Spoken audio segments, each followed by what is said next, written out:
Banyaknya kepala daerah di tanah air, baik bupati, wali kota, hingga gubernur maupun para anggota DPR yang tersandung kasus hukum, khususnya kasus korupsi, menuai tanggapan dari mantan penasehat KPK Abdullah Mehamua.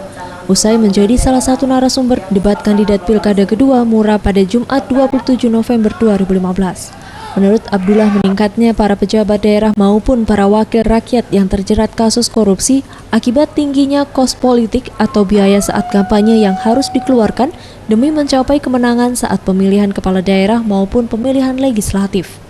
Untuk itu, dengan besarnya biaya yang harus dikeluarkan para calon tersebut, sehingga membuat saat terpilih kelak berupaya mengembalikan uang yang telah dikeluarkan dengan berbagai cara, terutama menyalahgunakan kekuasaannya dan menyelewengkan dana rakyat baik APBD maupun APBN. Selama ini adalah tidak melakukan pendidikan politik terhadap rakyat, khusus konstituennya. Indikatornya itu adalah kalau menang pura-pura, kalau kalah kalah.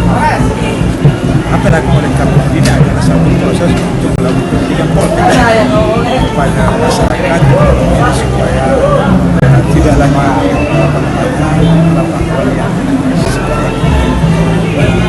Kemudian selama undang-undang pemilu dan pilpres partai politik itu tidak dirubah, ada dampak dari high cost politik itu terjadi. Kemudian di mana KPK tangkap sudah ada 50 lebih anggota DPR pusat, sekian menteri, mantan menteri, semua itu karena high cost politik. Biaya politik yang termahal dunia itu ada di Indonesia. Kalau ada data interaksi, kemas, kita sampai sebulan pun tetap Indonesia lebih mahal.